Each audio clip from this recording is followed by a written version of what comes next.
નમસ્કાર dear students, ફરી એકવાર સ્વાગત છે આપણું નીટ બાયો વિડિયો લેક્ચર સિરીઝમાં। તો આપણે અત્યારે જે યુનિટ શરૂ કર્યું છે તે છે વનસ્પતિ બાહ્યાકાર વિદ્યા। એનું શું ઇમ્પોર્ટન્સ છે, એનું શું રેશનલ છે, શા માટે બાહ્યાકાર વિદ્યા અથવા મોર્ફોલોજીના અભ્યાસને બાયોલોજીમાં ઇન્ક્લુડ કરવામાં આવ્યો, જેના વિશે આપણે આગળનો વિડિયો લેક્ચર જોઈ ગયા, જેમાં ખાસ આપણે વાનસ્પતિક ભાગમાં જેને વર્ણન કરવા લીધું હતું તે હતું બીજ।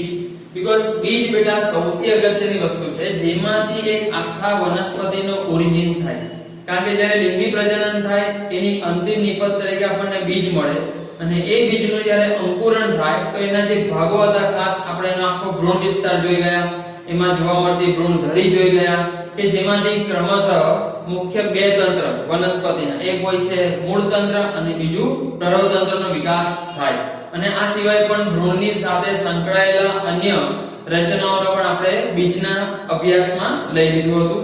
તો આજે એ બીજના અંકુરણથી જ્યારે મૂળ તંત્રનો ઓરિજિન થાય છે, તે મૂળ તંત્ર કેવા પ્રકારનું હોય છે તેને લગતી નવી વાતો જે આપણે નીટમાં પૂછાઈ શકે એને આજે ડિસ્કસ કરીશું આપણે આજના વિડિયો લેક્ચરમાં। તો તમને જેમ થોડી માહિતી છે, NCERT માં આપણે અભ્યાસ કરી ગયા છે કે જે મૂળનું ઓરિજિન છે તે ભ્રૂણ મૂળમાંથી થાય, જેને આપણે આદિ મૂળ પણ કહીએ છીએ, કારણ કે એ જ મૂળના અગ્રભાગમાં વર્ધનશીલ પેશી આવેલી હોય, અને વર્ધનશીલ પેશીની ક્ષમતા આપણને ખબર જ છે, કારણ કે તે જ માત્ર વિભાજનક્ષમ પ્રકારના કોષોની બનેલી હોય છે વનસ્પતિના દેહમાં। એવી જ બીજી વર્ધનશીલ પેશી આપણે પ્રરોહાગ્ર તરીકે પણ લઈએ, જે પ્રરોહના ઓરિજિન માટે, ઉદ્ભવ માટે જવાબદાર થશે અને પ્રરોહ તંત્રનું નિર્માણ કરશે। તો પ્રરોહ તંત્રનું નિર્માણ બાદમાં થાય, પ્રથમ જે મૂળ તંત્રનો વિકાસ થાય છે એના પર આજે આપણે ચર્ચા કરવી છે। તો જેમ આગળ વાત થઈ કે ભ્રૂણ મૂળમાંથી જો મૂળનો વિકાસ થાય અને એવા પ્રકારના મૂળ હોય તો તેને તમે સ્થાનિક મૂળ કહો છો। અને બીજી એક મેટર એવી લાવ્યા હતા કે ભ્રૂણ મૂળ સિવાયના જો કોઈ વનસ્પતિના ભાગોમાંથી આવા મૂળની રચના થાય તો એને આપણે અસ્થાનિક મૂળ કહીએ છીએ, જેનું લોજિક તમને ખબર છે।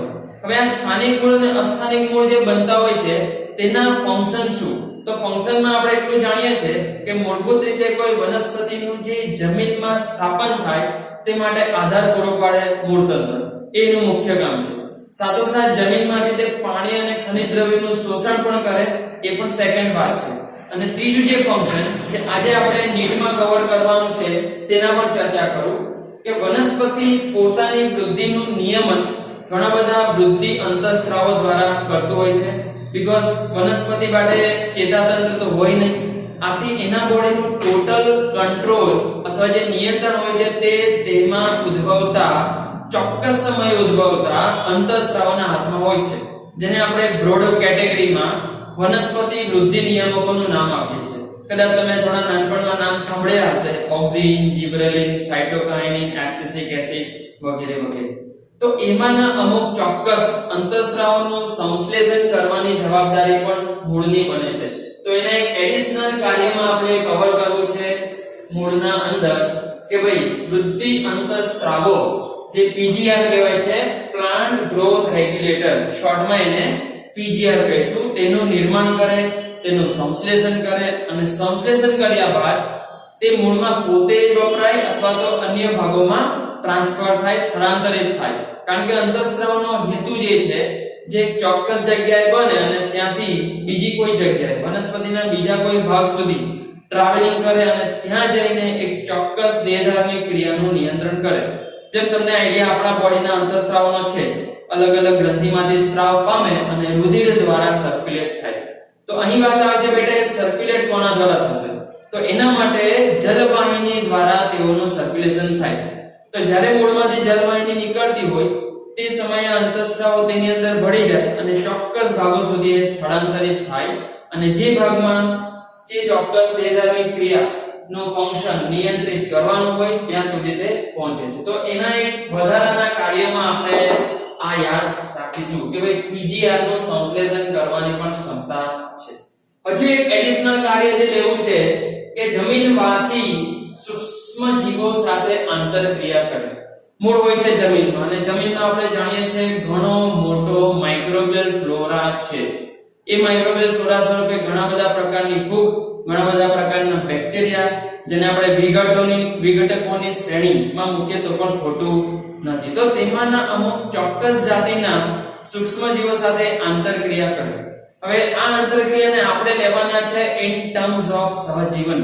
તો કદાચ તમને આ ઉદાહરણ ખબર જ છે, એકવાર જરા હાઇલાઇટ કરાવી દઉં છું કે આ મૂળ જ્યારે કોઈ ચોક્કસ આવા માઇક્રોબિયલ ફ્લોરા કે સૂક્ષ્મજીવ સાથે આંતરક્રિયા કરે, સહજીવન રચે અને એ સહજીવન રચીને પોતાના એક ચોક્કસ કાર્યને તે અંજામ આપતું હોય. તો એવા વિશેષ ઉદાહરણો જે આપણી નોંધમાં છે તે છે મૂળ ગંડિકાનું ઉદાહરણ, રૂટ નોડ્યુલ પણ જેને કહીએ છીએ સિમ્બી કુળની વનસ્પતિ.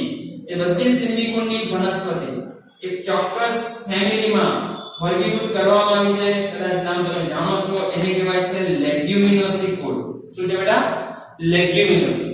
તો આ લેગ્યુમિનોસી કુળનું જેમ આપણને ખબર છે તે વિપુલ માત્રામાં પ્રોટીન સંશ્લેષણ કરાવે અને એ પ્રોટીન સંશ્લેષણ કરવા માટે તેને એક્સેસિવ અમાઉન્ટમાં નીચેથી નાઇટ્રોજન પ્રકારના પોષક દ્રવ્યની જરૂર પડે. તો એ નાઇટ્રોજન પોષક દ્રવ્યનું સરળતાથી શોષણ તે કરી શકે તે માટે રાઇઝોબિયમ લેગ્યુમિનોસારમ નામના બેક્ટેરિયા સાથે આ સિમ્બી કુળની વનસ્પતિના મૂળનું સહજીવન જોવા મળે છે. અને એ સહજીવન એટલું બધું ડોમિનન્ટ હોય છે કે મૂળની ઉપર લિટરલી ગંડિકા અથવા ગાંઠો જેવી રચના જોવા મળે, જેને આપણે કહીએ છીએ ગંડિકામય મૂળ અથવા મૂળ ગંડિકા. તો યાદ રાખીએ કયા બેક્ટેરિયા છે? રાઇઝોબિયમ લેગ્યુમિનોસારમ.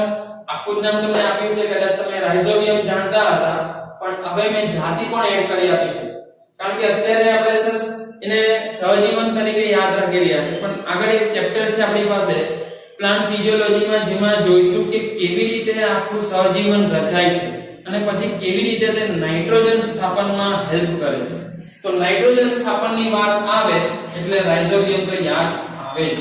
તો નાઇટ્રોજન સ્થાપન માટે મદદ કરે એવા રાઇઝોબિયમ લેગ્યુમિનોસારમ સિમ્બી કુળની વનસ્પતિના મૂળ પર મૂળ ગંડિકા નામનું સહજીવન રચે છે. બીજું એક પોપ્યુલર ઉદાહરણ છે આપણી પાસે પાઇનસ વનસ્પતિ. હવે તમને પૂછું બેટા, પાઇનસ વનસ્પતિ કયા વનસ્પતિમાં આવે? તો તમે એનો આન્સર ડેફિનેટલી આપશો. બોલો. યસ, એક્ઝેક્ટલી એ અનાવૃત બીજધારીમાં. બહુ જ બે લાક્ષણિક વનસ્પતિમાં આપણે વર્ણવ્યા હતા, સાયકસ અને પાઇનસ. એમાં પાઇનસ જે વનસ્પતિ છે, જે શંકુદ્રુમ પ્રકારની વનસ્પતિ છે, જે કોનીફેરોફાઇટા પ્રકારના અનાવૃત બીજધારીમાં વર્ગીકૃત થઈ છે, તેના મૂળ ઉપર ગ્લોમસ જાતિના ફૂગનું સહજીવન જોવા મળે છે. તો અહીં તમે જોઈ રહ્યા છો એક ફૂગનું સહજીવન છે અને ફૂગ તરીકે એક્ઝેક્ટલી કઈ ફૂગ? તો ગ્લોમસ જાતિની ફૂગ. અને આ પ્રકારનું જે સહજીવન છે તેને બાયોલોજીમાં ઓળખવામાં આવે છે માઇકોરાઇઝા તરીકે. આ સહજીવન રચવાનો હેતુ પ્લાન્ટનો શું હોઈ શકે? તો મૂળ પર જેમ તમે આ ફૂગનો બેટા સહજીવન જોશો, એનો વસવાટ જોશો, તેની પાસે કવક ઝાડ હશે. કવક ઝાડ પાસે કવક તંતુ હોય અને જેટલા વધારે કવક તંતુ એ હિસાબે તેની શોષણ સપાટીમાં વધારો થશે અને આને કારણે મૂળની જે શોષણ સપાટી છે તે ઓલ ઓવર વધે અને તેના કારણે જમીનમાંથી નાઇટ્રોજન, પોટેશિયમ અને ફોસ્ફરસ કે આ જે ત્રણ મેઇન એલિમેન્ટ છે કોઈ પણ વનસ્પતિ ના એક પ્રોપર વૃદ્ધિ અને વિકાસ માટે, તો તેનું જે શોષણ છે તે સરળતાથી થઈ શકશે આ પ્રકારના સહજીવનમાં. તો કહી શકીએ કે વનસ્પતિ પોતાની આ નાઇટ્રોજન, પોટેશિયમ અને ફોસ્ફરસ ની જરૂરિયાતને પર્યાપ્ત માત્રામાં સંતોષ લેવા માટે આવા પ્રકારના સહજીવન રચે છે. તો મૂળના કાર્યમાં આપણે એક સ્વાભાવિક છે, આપણે એડ કરી દઈશું આપણા લિસ્ટમાં અને નીટ માટે તૈયાર કરશું. બહુ ઇમ્પોર્ટન્ટ ક્વેશ્ચન આ બની શકે છે, મૂળ ગંડિકા અને માઇકોરાઇઝા. આવીએ છીએ આગળ. જેમ તમને બીજું પણ આઈડિયા છે કે કેવી રીતે વૃદ્ધિ થાય છે મૂળની, તો સ્થાનિક મૂળમાંથી એ વૃદ્ધિ પામ્યું છે. પ્રથમ આવું જે મૂળ બને તેને તમે પ્રાથમિક મૂળ કહેતા હતા. પછી આગળ જઈને ડિફરન્શિએટ કરી ગયા દ્વિદળી અને એકદળીના મૂળ તંત્રમાં શું ડિફરન્સ છે. તો એકદળીમાં મૂળ તંત્ર જેમ આપણે ભણ્યા હતા એને આપણે કહેતા હતા અસ્થાનિક તંતુમય મૂળ તંત્ર. કારણ ત્યાં જે પહેલું પ્રાથમિક મૂળ વિકસ્યું છે તે અલ્પજીવી મૂળ, તે આખી વનસ્પતિને સપોર્ટ આપવા માટે પર્યાપ્ત હોતું નથી અને આને જ કારણે જે તે ચોક્કસ એકદળી વનસ્પતિના તલભાગ અથવા તેના અધ્રાક્ષમાંથી, યાદ આવ્યું ને, આ સેમ વર્ડ તમારી એનસીઈઆરટી માં છે, તો એ બે લોકેશન પણ તમારે યાદ રાખવાના છે કે એક દળીના મૂળ કઈ જગ્યાએથી ઉદ્ભવ પામે છે. તો અહીં પ્રાથમિક મૂળની વાત નથી, કારણ કે એ તો ઓલરેડી મૂલાગ્રમાંથી અથવા ભ્રૂણમૂળમાંથી સર્જાયું છે, પણ પછી તેનો જે વિસ્તાર છે તેનો વિકાસ છે તે ટૂંક સમય માટે હોય અને આથી જ વર્ડ યુઝ કરીએ છીએ કે તે અલ્પજીવી હોય છે.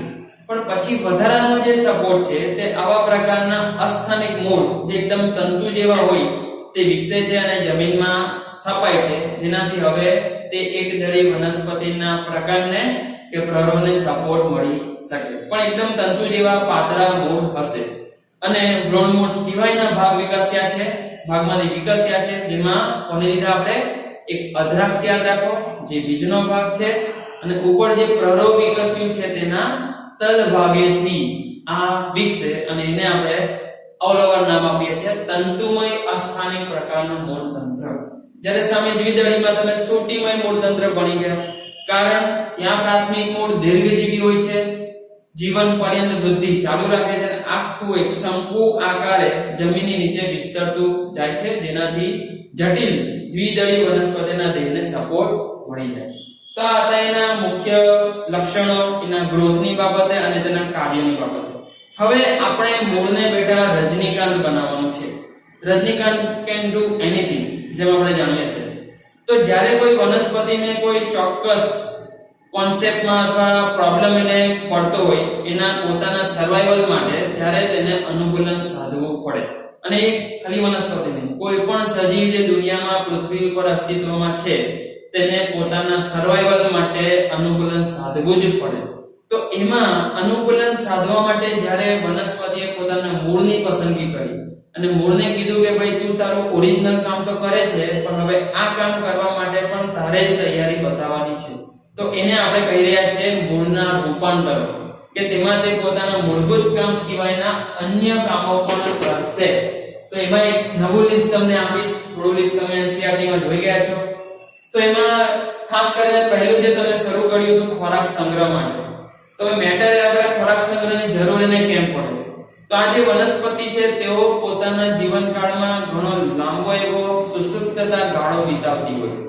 સુષુપ્તતા ગાળો હોય અથવા તો બીજી કન્ડિશન એ હોય કે અમુક ચોક્કસ પર્યાવરણીય પરિબળોમાં તેના પ્રકાશ સંશ્લેષણનો દર ઘટી જતો હોય અને એવા સમયે તે પૂરતી માત્રામાં પોતાના શરીર માટે પર્યાપ્ત ખોરાક બનાવી શકે નહીં.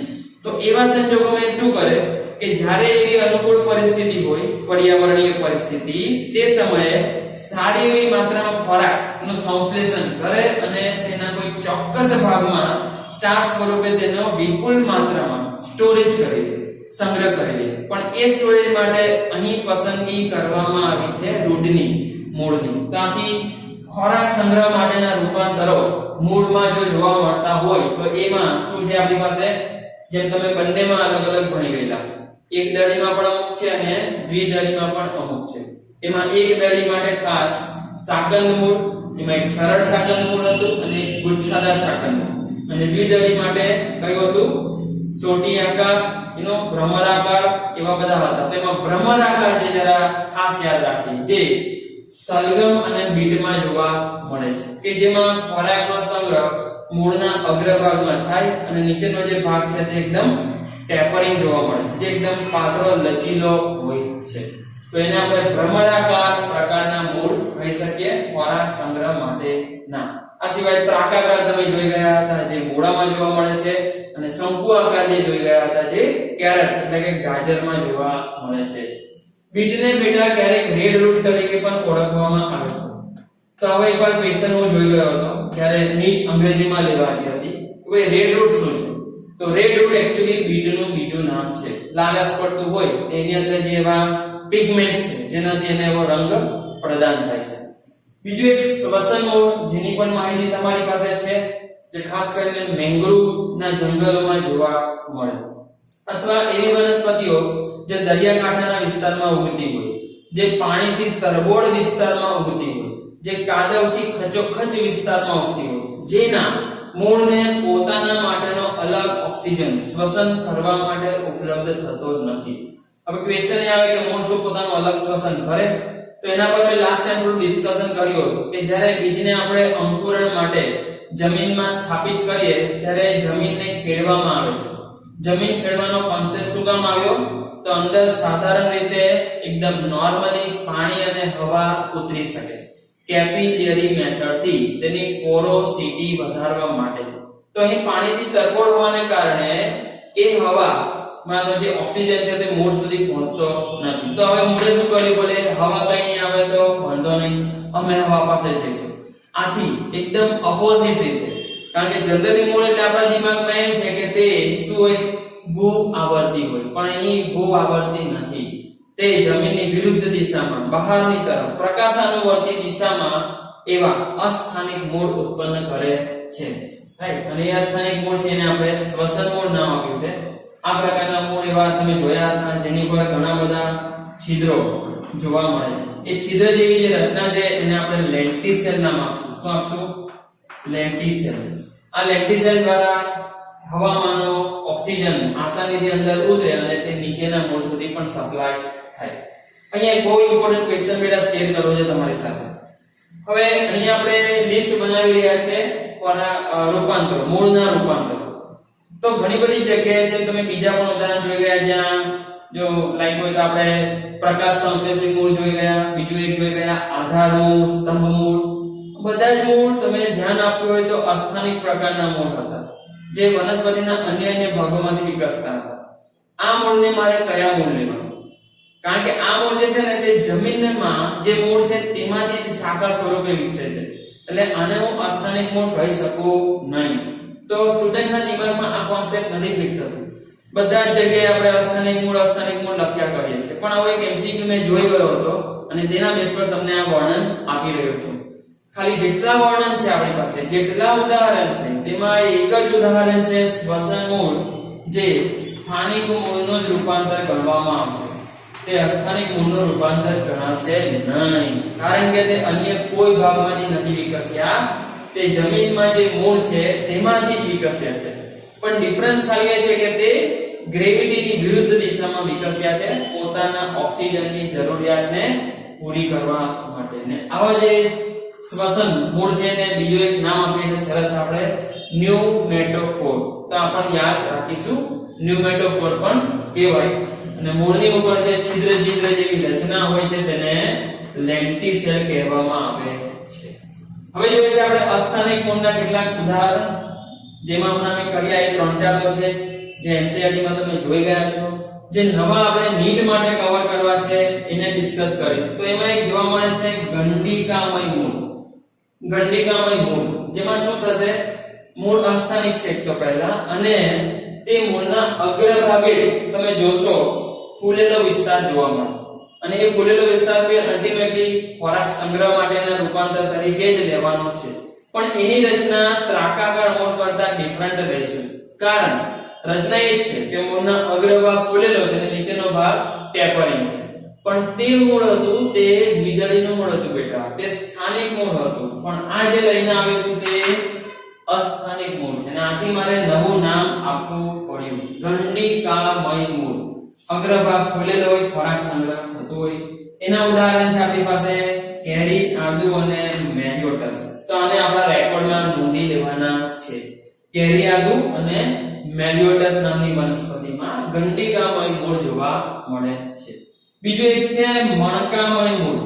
મણકા જોવા મળે. લાઈક મૂળની જે તમે સીધી વૃદ્ધિ જો એવી ન હોતા, તેમાં વચ્ચે આવા મણકા જેવા, કારણ કે વચ્ચે એવો ડોમિનન્ટલી શ્લેષી થઈ ગયા હોય છે અને એ લોકો ખોરાક સંગ્રહ માટે રૂપાંતરિત થયેલા હોય છે.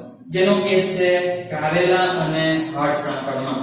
કારેલા તો આપણે ખબર જ છે, પણ આપણે ખાલી એના વેજીટેબલ્સ કલેક્ટ કરી લઈએ છીએ, એના મૂળ જોતા નથી. પણ મૂળ જ્યારે જુઓ તો એના પર તમને સ્વાભાવિક છે આવા મણકા જોવા મળશે.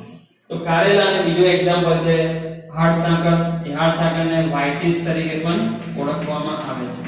તો યાદ રાખીએ, અહીંયા મણકામય મૂળ ખોરાક સંગ્રહ માટે અસ્થાનિક મૂળના રૂપાંતર તરીકે કારેલા અને હાડ સાંકળમાં જોવા મળે છે. એ સિવાય એક વિશેષ છે પર્ણીય મૂળ. નામ સાંભળ્યું તમે પાનફૂટી, જેને બ્રાયોફાઇલમ તરીકે પણ આપણે ઓળખ્યું છે. તો આ વનસ્પતિના જે પર્ણો છે જ્યારે તે પરિપક્વ અવસ્થાએ પહોંચે ત્યારે પર્ણની જે કિનારી છે એ કિનારી જે છે એ ખાંચો જે છે એમાંથી અસ્થાનિક મૂળ ઉત્પન્ન થાય છે અને એવા પર્ણમાંથી ઉત્પન્ન થતા મૂળ હોવાને કારણે તેને પર્ણીય મૂળ નામ આપી દીધું, જે લાક્ષણિક રીતે જોવા મળે છે પાનપોટી. અને બીજું એક નવું ઉદાહરણ છે તમારી માટે બીગોનિયા. શું છે બેટા? બીગોનિયા, રાઈટ. તો આપણા અસ્થાનિક મૂળના રૂપાંતર તરીકે નવા નોંધી લેશું, નીટમાં પૂછાય એવા. બીજું એક બહુ વિશેષ છે ચૂસક મૂળ, જે પણ કદાચ તમારી બુકમાં છે. પરોપજીવી મૂળ અથવા એક બહુ સરસ બીજું નામ છે હોસ્ટોરિયા. બોલો એકવાર, હોસ્ટોરિયા. તો અમુક વનસ્પતિમાં જેમ તમે જોવો છો તે ખોરાક નિર્માણ માટે કેપેબલ હોતી નથી. એનું રીઝન પછી હોઈ શકે આજુબાજુની અનિચ્છનીય પર્યાવરણીય પરિસ્થિતિ અથવા પોતાના જ કણોનો અલ્પ વિકાસ. તો એવા સંજોગોમાં તે વનસ્પતિ બીજી વનસ્પતિ પર પરોપજીવન ગુજારવાનું પસંદ કરે. તેમાં બે પાર્ટ આપણે પાડ્યા છે, કેટલીક અપૂર્ણ પરોપજીવી છે અને કેટલીક સંપૂર્ણ પરોપજીવી. અપૂર્ણ પરોપજીવી મતલબ શું કે જે ખોરાક સંશ્લેષણ જાતે કરે, પણ ખોરાક સંશ્લેષણ માટેનો જરૂરી કાચો માલ તે યજમાન વનસ્પતિમાંથી એબ્સોર્બ કરે, લઈ લે. કાચા માલમાં શું હોય? તો ભાઈ પાણી હોય અને ખનિજ દ્રવ્ય હોય, જે નોર્મલી એક બીજી સાધારણ વનસ્પતિ ક્યાંથી લે? જમીનમાંથી લે. પણ આ વનસ્પતિએ શું કર્યું છે, તેનો જે યજમાન વનસ્પતિ છે તેનામાંથી એ બે ઘટકોને શોષણ કરવાનું વિચાર્યું. અને શોષણ કરવા માટે શું કરવું પડે? તેની જલવાહિની અને અન્નવાહિની સાથે સંપર્ક કરવો પડે. તો આ હિસાબે એવા ચોક્કસ મૂળ ઉત્પન્ન થાય છે, અસ્થાનિક મૂળ ઉત્પન્ન થાય છે, જે પરોપજીવન ગુજારતી વનસ્પતિ અને યજમાન વનસ્પતિની જલવાહિની અને અન્નવાહિની વચ્ચે સીધો સંપર્ક કરી આપે. એક મસ્ત પાઇપલાઇન સેટ કરી આપે. અને એ પાઇપલાઇન શું થાય? જ્યારે યજમાન વનસ્પતિમાંથી આ ઘટકો પસાર થતા હોય તેનો થોડો હિસ્સો પરોપજીવી વનસ્પતિમાં પણ આવી જાય અને એને જે જોઈતું હતું તે મળી જાય. તો એમાં બે કેટેગરી લઉં છું. અપૂર્ણ પરોપજીવીમાં એક્ઝામ્પલ છે, બહુ એક એક ઉદાહરણ બેટા આપણે યાદ રાખીશું. બહુ છે, મોરદેની નામ છે આપણા માટે અમરવેલ, સાયન્ટિફિક નામ છે કસ્પ્યુતા. અને આ જે હશે તે ખાલી શું કરશે? ખોરાક સંશ્લેષણ જાતે કરી શકે છે, પણ પાણી અને ખનિજ દ્રવ્ય યજમાન વનસ્પતિમાંથી, અને આથી આપણે અપૂર્ણ પરોપજીવી જણાવ્યું. બીજા છે સંપૂર્ણ પરોપજીવી, જે એકદમ આળસુ છે બેટા, એકદમ આળસુ, કંઈ ન કરે, જાતે કરવું જ નથી, ખોરાક પણ નથી બનાવવો અને ખોરાક બનાવવા માટેનો જરૂરી કાચી માલ પણ નથી લેવો. તો એ બંને જ ઘટકો પાણી, ખનિજ દ્રવ્યો અને ખોરાક તે યજમાન વનસ્પતિમાંથી શોષણ કરે છે. અને એ માટે તેણે એવા ચૂસક મૂળ બનાવવા પડે જે તેના બોડીનો સીધો સંપર્ક યજમાન વનસ્પતિની જલવાહિની સાથે પણ કરે અને અન્નવાહિની સાથે પણ કરે. અને એ માટે આવા જે અસ્થાનિક મૂળ તે બનાવે તેને પણ કહીશું આપણે ચૂસક મૂળ, હોસ્ટોરિયા. અને આથી સંપૂર્ણ પરોપજીવીમાં એક્ઝામ્પલ છે વંદો, લોરેન્થસ. ઇટ ઇઝ નોટ વાંદો. વાંદો બેટા છે તે કોકરોચ છે, ઇટ ઇઝ વંદો. એને લોરેન્થસ તરીકે પણ આપણે સાયન્ટિફિક નામ આપી શકીએ. જે ચૂસક મૂળ બનાવે છે, હોસ્ટોરિયા બનાવે છે, સંપૂર્ણ પરોપજીવન ગુજારે છે. અને અમરવેલે અપૂર્ણ પરોપજીવન ગુજારે છે. બીજું એક છે બહુ વિશેષ આઈએમપી જે નીટ માટે લાગી રહ્યો છે મને, તે ભેજ શોષક મૂળ, પરરોહી મૂળ. તેનું એક બહુ સરસ બીજું નામ પણ યાદ રાખીએ આપણે, એપિફાઇટિક પ્રકારના મૂળ. શું છે? એપિફાઇટિક. આ અમુક એવી વનસ્પતિઓ છે ચોક્કસ બેટા જે બીજી વનસ્પતિ પર ગ્રોથ કરતી હોય, વૃદ્ધિ કરતી હોય, પણ તે ખાલી ત્યાં વસવાટ માટે જ એનો યુઝ કરે. તે કોઈ પ્રકારના ઘટકો યજમાન વનસ્પતિમાંથી એબ્સોર્બ નહીં કરે, નહીં તો પાણી કે નહીં તો ખોરાક. અને જો કરતા હોત તો એને મારે ક્યાં લેવા પડ્યા? પરોપજીવીમાં. પણ આ પરોપજીવી નથી, તે ખાલી પોતાનું રહેઠાણ અન્ય યજમાન વનસ્પતિ પર સ્થાપે, પણ બીજી કોઈ હેરાનગતિ યજમાન વનસ્પતિને કરે નહીં. તો આવા જે ખાસ પ્રકારના વનસ્પતિ છે તેને આપણે એપિફાઇટિક વનસ્પતિ કહીએ છીએ. અને આ એપિફાઇટિક વનસ્પતિમાં જોવા મળતા મૂળને પરરોહી મૂળ કહેવાય. હવે શા માટે આ પ્રકારના રૂપાંતરની જરૂર પડે? હવે એક વાત છે કે જો ખોરાક સંશ્લેષણ જાતે કરે તો કાચો માલ ક્યાંથી લાવે? પાણી, ખનિજ દ્રવ્ય લાવે ક્યાંથી? બીજા હોય તો જમીનમાંથી શોષી લે, પણ આણે બીજી વનસ્પતિ પર વૃદ્ધિ કરી છે. અને પાછી મેન્ટલી એવી પ્રિપેર છે કે આપણે યજમાન પાસે કશું લેવાનું નથી. તો એને શું કરવું પડ્યું? એને જે જગ્યાએ એની વૃદ્ધિ છે ત્યાંથી હવામાં લટકતા એવા અસ્થાનિક મૂળ ડેવલપ કરવા પડ્યા અને આ મૂળ પાસે એવી ક્ષમતા હતી કે તે ભેજ શોષી શકે. ભેજ શોષી મૂળ અથવા ભેજ શોષક મૂળ તરીકે આપણે એને વર્ણવીએ. રાઈટ. તો હવામાં જે મુક્ત ભેજ હોય છે તેમાંથી થોડી થોડી માત્રામાં આ જે મૂળ છે તે શું કરે? ભેજનું શોષણ કરે અને એનાથી પોતાની જે પાણીની જરૂરિયાત છે એ પૂરી કરે. અને પાણીની જરૂરિયાત પૂરી થશે તો આ વનસ્પતિ જેમાં ખાસ આપણે ઓર્કિડ એક્ઝામ્પલ લેવાનું છે. બધી જ ઓર્કિડેસી કુળની વનસ્પતિ લઈશું અને ઓર્કિડ કદાચ તમે નામ સાંભળ્યું છે, એ કઈ એક વનસ્પતિ નથી, એનું આખું એક જૂથ છે. અલગ અલગ ઓર્કિડની ઘણી બધી જાતો છે અને એ બધી જ જે ફેમિલીમાં આવે છે એનું નામ છે ઓર્કિડેસી. શું નામ છે? ઓર્કિડેસી. તો બધી ઓર્કિડેસી વનસ્પતિમાં પરરોગી પ્રકારનું તેઓનું ખાસ ફંડામેન્ટલ જોવા મળે છે અને એના આધારે તેઓ આવા ભેજ શોષી મૂળ બનાવે. ભેજ શોષી મૂળ કેવી રીતે બને છે? અસ્થાનિક મૂળ સ્વરૂપે બને અને જ્યારે આવા મૂળ તે બનાવે તો તેના પરિઘીય વિસ્તારમાં તે ખાસ પ્રકારના કોષોનું આયોજન રચે છે. આ કોષો આર્દ્રતાગ્રાહી હોય. કેવા? આર્દ્રતાગ્રાહી. આર્દ્રતાગ્રાહી પણ આગળ પણ આપણે ભણી ગયેલા છે કે જેઓ શું કરે? ભેજનું શોષણ કરી શકે. હાઇગ્રોસ્કોપિક હોય છે અને એ આખું જે કોષોનું જૂથ છે તેને આપણે વેલામેન પેશી તરીકે નામ આપશું. બોલો બે વાર. વેલામેન પેશી. મતલબ મૂળભૂત રૂપાંતર તમે જો ખાલી અસ્થાનિક મૂળ બનાવે એટલે કામ પતી ગયું નહીં. અસ્થાનિક મૂળને જે કામ કરાવવાનું છે ભેજનું શોષણ કરવા માટે, તે હિસાબે અસ્થાનિક મૂળમાં એવી ચોક્કસ રચનાઓ પણ બનાવવી પડે અને એ જે રચનાઓ છે તે જ્યાં ભેજ શોષી શકે એવા કોષોનું સંગઠન, જેને નામ આપ્યું છે વેલામેન પેશી.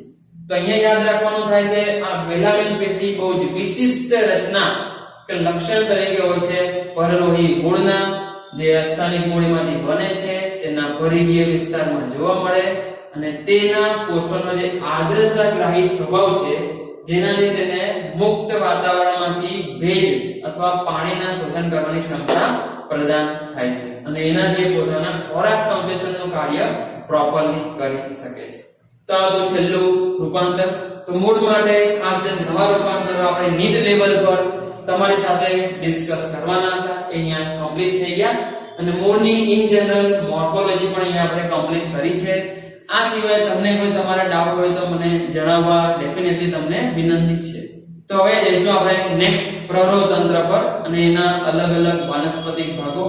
કારણ કે મૂળ તંત્રમાં ખાલી મૂળ એની શાખાઓ જ આવે, પણ પ્રરોહતંત્રમાં જોયું તો બાકીના બધા જ ભાગ આપણે કવર કરવાના, જેમાં પ્રકાંડ, તેની શાખાઓ, શાખાઓ પર આવતા પર્ણો, પુખ્ત અવસ્થાએ આવતા પુષ્પો, પુષ્પમાંથી પરાગનયન બાદ બનતા ફળ અને તેમાં આવતું બીજ. તો જોઈશું હવે પ્રરોહતંત્ર.